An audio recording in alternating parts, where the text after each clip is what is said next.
The Apple Vision Pro terrifies me. On June 5th, 2023, Apple released their brand new game-changing product, the Vision Pro, and the hype was unreal. Apple's Vision Pro has been described by all of those who've tried it as feeling like literal magic. But the first thing you have to do is calibrate your eyes, and there's a short calibration session, turns out 2 minutes, and you're in. And this is where the magic happens. So basically, the eye tracking in this headset, as it looks at your eyes and keeps track of where your eyes move around, is the closest thing that I've experienced to like magic. Like I normally don't call tech things sort of magical or surreal like this, but this was, even for a pre-release product, kind of unbelievable. As soon as the product was announced, everyone, everywhere was quick to say that this was the same as when the first iPhone was introduced, or the first Mac. The Vision Pro is being praised by all corners of the internet. This headset, which is $34.99,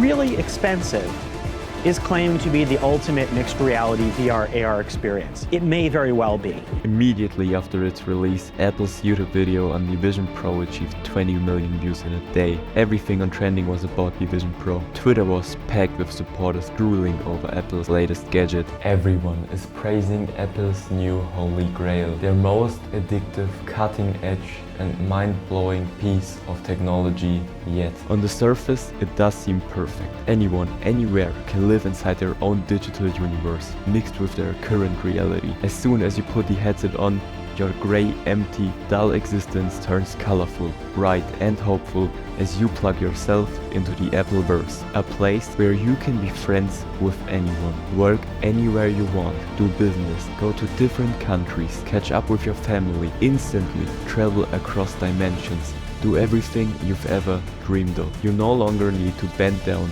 crank your neck over some small iPhone or MacBook.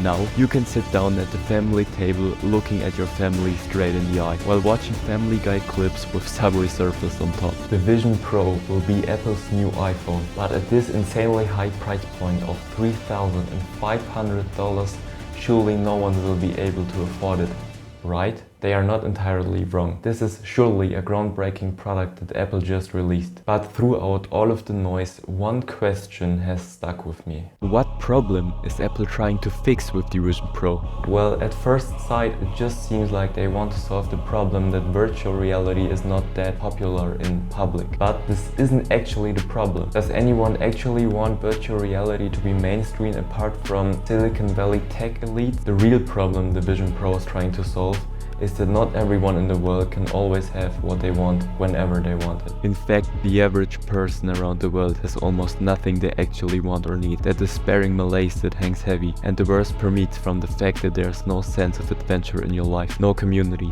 no freedom. You spend every day struggling to pay the rent, the bills, the debts, prices keep increasing, taxes keep hiking, your income is stagnating, a recession is booming. Where we live in dystopian citadels with inhabitants squabbling cheap by job for space, where your only free time is spent being shuttled on grindingly slow-packed public transport through a dangerous urban sprawl, with just enough energy left at the end of the day to mindlessly watch a drip of lethargic, empty entertainment, where you then wake up in a gloomy, claustrophobic tower block, streets with grime and riddled with moss provoking the moral decay of your atomized existence. And as bleak as this may sound, this is average life for most people. But with the perfect virtual reality system, this problem is solved. If the product is good enough, then the sad reality of your life just slowly flows out and a new reality will replace it. You can be crying of loneliness in your dark, empty room, and when you put on the headset, your true reality just dissolves away. This new kind of computer will blend the real world and the digital world together. That process has already been catalyzed by Apple today. I mean, when you just stop and look around, you'll notice how many people are just completely consumed by their iPhones and Macs. Our attention spans have been decimated by iPhones. The design of the iPhone and how addictive it truly is has kept the average person in a perpetual cycle of distraction ever since. But with the new Vision Pro,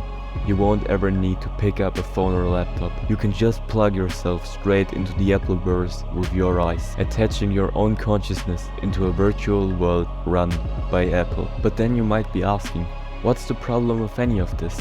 Surely, it isn't something that negative, and even if it is very unlikely that it's gonna be widely adopted. Listen, the Vision Pro is $3,500. People don't have the money to be doing this. Most people don't even make this in a month. No average person's gonna have the money to be doing this, right?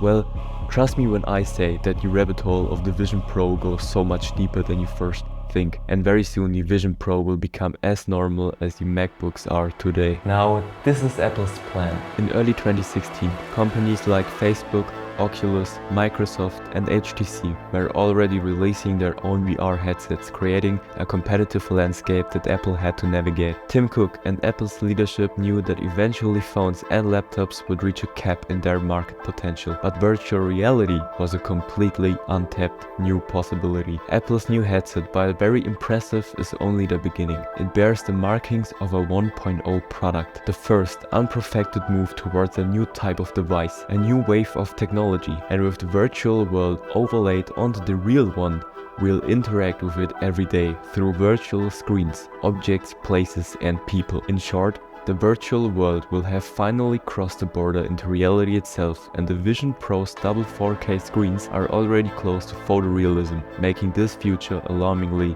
close. The ultimate aim is not just virtual reality or augmented reality, it's mixed reality. It's blending the digital and the real world together, and ultimately this blend may be so good and so pervasive the virtual and the real become indistinguishable. And the market for that is gigantic, because whoever controls it will basically have control of your entire reality. When you really think about it, computers are morphing into our second brains, with all of our memories, personal tastes, secrets, hobbies, music, conversations, all being stored into a virtual cloud. But once we actually live inside the virtual world, when our society and culture exists in this virtual world, that's when we need to be concerned.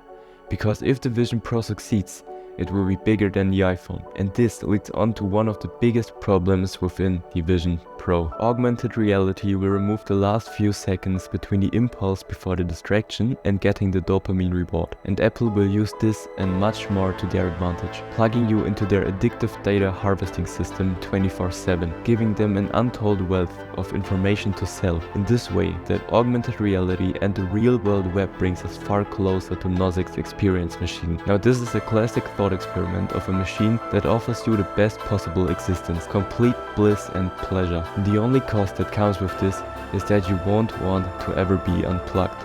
It detaches you from reality itself, even though it's literal heaven. Lots of people won't accept being plugged in, as there's a value in reality that's unattainable from a simulation. This is at least what the thought experiment suggests. And this is exactly what the Vision Pro offers: happiness, rewards, and entertainment at your fingertips. But we are never actually happier. We are more miserable, lonely, and empty every single day. Because the happiness that augmented reality and the experienced machine promise is false. People see happiness as the end result of wanting something, then getting it. But in reality, happiness isn't the end result of a process. Instead, it's a byproduct of the process as a whole. It's the journey, not the destination. The hard work of achieving your goals in life, big and small, is where happiness really comes from.